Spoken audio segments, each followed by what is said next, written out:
ముఖ్యంగా ఇప్పుడు చింతమనేని గారు ఉంటారు, ఆయన కొంచెం అగ్రెసివ్గా అరగంటగా ఉంటారనే ఇది ఉంది. కొన్ని చోట్ల కొంతమంది ఎంపీలకి ఎమ్మెల్యేలతో గొడవలు అవుతున్నాయి. నచ్చకపోతే మక్క మీద చెప్పేస్తాడు, నచ్చితే బాగుందని చెప్పే రకము. మనం గొడవ చేయడానికి అవి గొడవలు పెట్టుకోవడానికి ఇంత దూరం రావాల్సిన అవసరం లేదు, దీంట్లోకి రావాల్సిన అవసరం లేదు కదండి. కడప జిల్లాలో ఏమనుకుంటారండి జగన్మోహన్ రెడ్డి గురించి? ఎప్పుడు కక్షపూరితంగా పోయే మనస్తత్వం ఉంటుంది. ఏంటంటే వాళ్ళ రాజకీయాలు తీరు ఇవన్నీ ఉంటాయి కదా. అవునవును.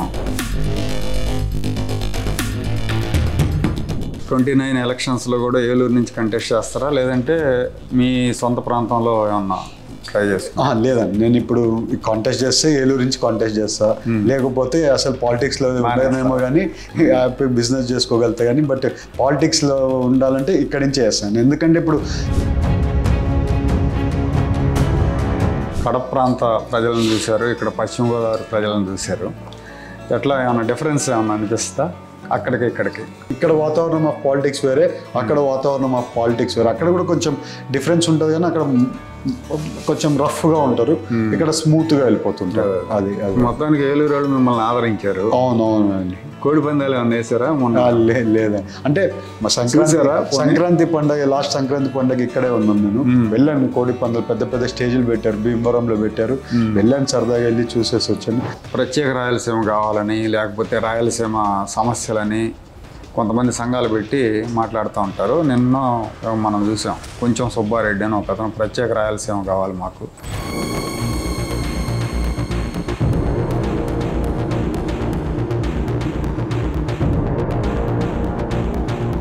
ఆ బెనిఫిట్ వల్ల ఆంధ్రాకే పొందుతుంది కానీ తెలంగాణ పొందట్లే కదా. గన్నవరం ఎయిర్పోర్ట్ ఇంటర్నేషనల్ కనెక్టివిటీ లేదండి. సో ఈ ఫ్లైట్ కనెక్టివిటీ కావాలని అడుగుతున్నారు. అలాగే టెర్మినల్ పనులు కూడా బాగా స్లోగా జరుగుతున్నాయి. మరి మీ కొలీగ్ మీద ఏమన్నా ఒత్తిడి తీసుకొస్తారా ఏంటి? అంటే ఇక్కడ ప్రజలు ఎక్కువ మంది ఇది ఫేస్ చేస్తున్నారు. ఇవాళ సింగపూర్ కనెక్టివిటీ వచ్చింది, సో ఇప్పుడు ఇంకా మంచి ఎయిర్వేస్ ఇక్కడికి కూడా ఒకటి వస్తే బాగుంటుంది. రామ్మోహన్ నాయుడు గారికి నేను కూడా అది ఒక నోటీస్లో పెడతాను. బట్ మాకు కూడా ఇంట్రెస్టెడ్ ఇక్కడ ఉందనుకోండి, డైరెక్ట్గా యూఎస్ పోవాలనుకునేటోళ్ళు మళ్ళీ హైదరాబాద్లో తిరిగి ఇక్కడికి రావాల్సిన అవసరం ఉండదు. యూఎస్ నుంచి డైరెక్ట్గా సింగిల్ కనెక్టింగ్ ఫ్లైట్లో ఇక్కడికి వచ్చేయచ్చండి. సో బెటరే అని నేను కూడా ఆయన ప్రపోజల్ పెడతాను.